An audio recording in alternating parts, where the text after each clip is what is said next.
Hi friends, நம்ம இன்றைக்கி ஒரு லைனிங் ப்ளவுஸோட பேக் பார்ட் ஸ்டிச்சிங் பற்றி பார்க்க போகிறோம். இதில் பார்த்தீங்கன்னா மெயின் துணி எடுத்துக்கிட்டோம். மெயின் துணி நல்ல பக்கத்துக்கு மேலே பேக் பார்ட்டு நம்ம ஏற்கனவே கட் பண்ணி வச்சுருப்போம். லைனிங்கோட பேக் பார்ட்டு எடுத்து நல்ல பக்கம் மேலே வச்சு பார்த்திங்கன்னா நம்ம கழுத்துக்கு வந்து இது வந்து 36 இன்ச்சு ப்ளவுஸு. கழுத்துக்கு மேக்ஸிமம் நம்ம அகலம் பார்த்திங்கன்னா ஒரு 3 இன்ச்சு வரைக்கும் வைக்கலாம். அந்தளவு வச்சு அதில் வந்து ஒரு 1/4 இன்ச்சு கேப் விட்டு ஒரு தையல் போட்டுங்க மடித்து விட்றதுக்காக. ஃபுல்லாக தையல் போட்டு எடுத்துகிட்டு பார்த்திங்கன்னா லைனிங் மட்டும் இந்த சைடு பரட்டி விட்டு இந்த பிசுலாம் பார்த்திங்கன்னா லைனிங் சைடு வச்சுக்கிங்க. பரட்டி விட்டு லைனிங் சைடில் பார்த்திங்கன்னா ஒரு எட்ஜ் தையல் ஒன்று பொறுமையாக போட்டு எடுங்க. பார்த்திங்கன்னா தையல் வந்து லைனிங் துணி மேலே வர மாரி போடுங்க. இதுமாரி போட்டு கொஞ்சம் பொறுமையாக போட்டு ஃபுல்லாக எடுத்துக்கங்க. பார்த்திங்கன்னா திருப்பியும் லைனிங் வந்து உள் பக்கம் மடித்து விட்டு பார்த்திங்கன்னா அந்த நல்ல பக்கம் துணியெல்லாம் வந்து ரொம்ப வெளியில் வராத நல்லா சரி பண்ணி கரெக்டாக இதுமாதிரி சரி பண்ணி விட்டுக்குங்க. ஃபஸ்ட்டு சரி பண்ணி கீறி விட்டுக்கிட்டு ஒரு ஓரத்தையில் ஒன்று அப்படியே போடுங்க. ஒரு 1/4 இன்ச்சு கேப்பில் அப்படியே சுற்றி ஃபுல்லாக தையல் போட்டு எடுத்துக்கங்க. தையல் போட்டு பார்த்திங்கன்னா கடினமாக அப்படியே சுற்றி தையல் போட்டுருங்க. இந்த லைனிங் தான் நம்மளுக்கு வந்து கரெக்டான அளவு. எப்பவுமே நம்ம லைனிங் ப்ளவுஸில் பார்த்திங்கன்னா லைனிங் தான் நம்ம அளவு எடுத்து கரெக்டாக நம்ம கட் பண்ணுவோம். அதனால் அந்த லைனிங் வலிக்கும் இருக்கிற இது வந்து ஸ்டிச்சிங் போட்டுருங்க. இதுமாரி ஃபுல்லாக சுற்றி போட்டு எடுத்துங்க.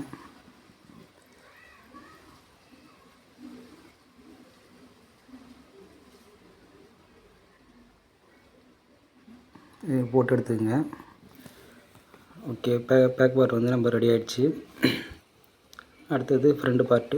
இந்த பார்ட்டில் பார்த்திங்கன்னா பேக்கு, ஃப்ரண்ட்டு, அப்புறம் ஃப்ரண்டோட அட்டாச் பண்ணுற அந்த பட்டி அது வரைக்கும் இந்த வீடியோ போட்டிருக்கோம். அதுமாதிரி ஃப்ரண்ட் பார்ட்லேயும் பார்த்திங்கன்னா அந்த நல்ல பக்கம் மேலே மெயின் துணியோட நல்ல பக்கம் மேலே நம்ம இந்த லைனிங் கட் பண்ணி வச்சுருப்போம். அது மேலே வச்சு அதேமாரி அந்த கழுத்து பக்கத்துக்கு ஒரு 1/4 இன்ச்சு அளவில் ஒரு தையல் போட்டு எடுத்துங்க. தையல் போட்டு மீத்தூள்லாம் பிசுலாம் கட் பண்ணி விட்டுருங்க. ஒரு 1/4 இன்ச்சு கேப்பில் கட் பண்ணி விடுங்க. ஏன்னா அப்போ தான் அந்த அர்க்காடு கொடுத்து உள்ளே மடித்து கொடுத்து கரெக்டாக இருக்கும். இதுமாரி அர்க்காடு கொடுத்துங்க. அந்த வளையிற இடத்த கொடுத்தா தான் நல்லா சுருக்கம் இல்லாத வரும். கொடுத்துட்டு இதேமாரி இந்த லைனிங் மட்டும் வந்து பார்த்திங்கன்னா வெளில எடுத்து விட்டுருங்க. எடுத்து விட்டுட்டு பிசுறு இந்த சைடு லைனிங் சைடு வைக்கிற மாதிரி பார்த்து ஒரு ஓரத்தையில் ஒன்று போட்டு எடுத்துக்கங்க.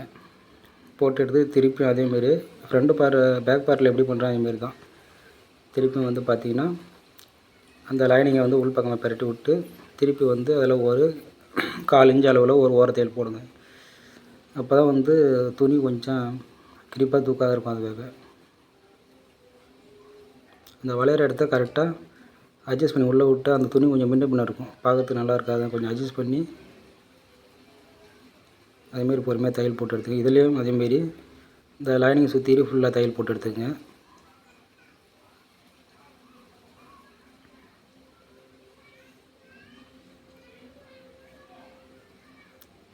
ஒரு 1/4 இன்ச்சு கேப்பில் இதுமாரி ஃபுல்லாக தையல் போட்டு எடுத்துக்கங்க. எடுத்துக்கிட்டு சுற்றி பிசுலாம் கட் பண்ணி விட்ருங்க. மீதி துணியெல்லாம் கட் பண்ணி விட்டுட்டு இப்போ இந்த கழுத்தோட ஷோல்டர் நடு சென்ட்ரு அதுமாரி மடிச்சுக்கிட்டு அந்த இடத்த பார்த்து இதில் பார்த்திங்கன்னா அகலம் வந்து ஒரு 1.25 வைக்கிறேன். லென்த்து வந்து பார்த்திங்கன்னா 3. இந்த அளவு வச்சு ஒரு சென்டர் டாட் பிடிங்க. நல்லா நெருக்கு தையல் போட்டுங்க. போட்டு ஒரு சென்டர் டாட்டு. அப்புறம் பார்த்திங்கன்னா பட்டி சைடு பார்த்திங்கன்னா அதேமாரி சென்ட்ரு பார்த்து நல்லா 2ஆக மடிச்சுக்கிட்டு ஒரு 1/4 இன்ச்சு கேப்பில் ஒரு 2.25 அளவுக்கு லென்த்துக்கு ஒரு தையல் ஒன்று போட்டுக்குங்க. இது 3ஆவது டாட் வந்து பார்த்திங்கன்னா ஆம்கோல் சைடு அதில் கரெக்டாக அளவு வச்சுக்கிட்டு அதில் வந்து ஒரு 1 இன்ச்சு 1/4 இன்ச்சு கேப்பில் ஒரு தையல் ஒன்று போட்டுக்குங்க. ஓகே, கரெக்டாக வந்திருக்கு. இதுமாரி ஃப்ரண்ட் பார்ட்டு 2 சைடும் போட்டு எடுத்து வச்சுக்கிங்க. அடுத்தது நம்ம ஃப்ரண்ட் பார்ட்டோட அட்டாச் பண்ணுற பட்டிக்கு பார்த்திங்கன்னா ஒரு மெயின் கிளாத்து, 2 வந்து லைனிங் கிளாத்து வச்சுருக்கோம். அதில் ஃபஸ்ட்டு வந்து ஒரு லைனிங் கிளாத்து, அதுக்கப்புறம் மெயின் கிளாத்து, அதுக்கு மேலே இன்னும் ஒரு லைனிங் கிளாத்து, இதுமாரி தான் வைக்கணும். ஃபஸ்ட்டு வச்சு ஒரு 3/4 இன்ச்சு கேப்பில் ஒரு தையல் போட்டுங்க. போட்டுக்கிட்டு ஃபஸ்ட்டு மேலே இருக்கிற லைனிங் மட்டும் பெரட்டி விட்டு ஒரு அமுக்கு தையல் ஒன்று போட்டுங்க. போட்டுக்கிட்டு அந்த லைனிங் திருப்பி மடித்து உள்ளே விட்டு நல்லா இதுமாரி கீறி விட்டுங்க. சமமாக பிசுறு இருந்தால் கட் பண்ணி விட்டுக்கிட்டு அந்த ஓரத்தில் ஒரு ஓரத்தையல் ஒன்று போடுங்க.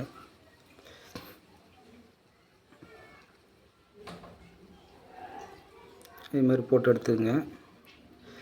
ஓகே, பட்டி ரெடி ஆகிடுச்சு. இதுமாரி 2 பட்டியுமே ரெடி பண்ணி வச்சுக்கிங்க.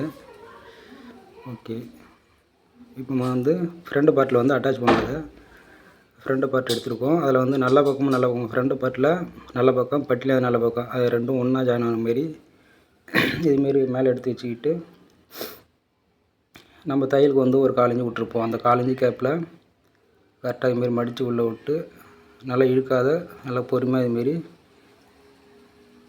ஒரு தையல் ஒன்று போட்டு கட் பண்ண வேணாம், அப்படியே திருப்பி இது பெரட்டி விட்டு அந்த பிசுறு வந்து பார்த்திங்கன்னா பட்டி சைடு வர மாரி அப்படியே பெரட்டி விட்டுங்க. பெரட்டி விட்டு ஒரு ஓர தையல் ஒன்று, அதில் ஒரு நல்ல அம்பு தையல் ஒன்று போடுங்க. இது வந்து பார்த்திங்கன்னா பட்டி சைடு தான் தையல் வரணும். அதுமாரி டபுள் தையல் போட்டுங்க, அப்போ தான் நல்லா பிரியாத இருக்கும். ஓகே, போட்டு விட்டு மீதி பீஸ்லாம் கட் பண்ணி விட்ருங்க. போட்டாச்சு, இப்போ ஜாயின் பண்ணி வச்சுப்பேன். ஃப்ரண்ட் பார்ட்டு முடிஞ்சிடுச்சு. இதுமாரி 2 சைடும் போட்டு எடுத்து வச்சுக்கிங்க. பாருங்கள், ரெண்டும் ஒரே சேமாக இருக்குது. ஓகே, இதுமாரி ட்ரை பண்ணி பாருங்கள்.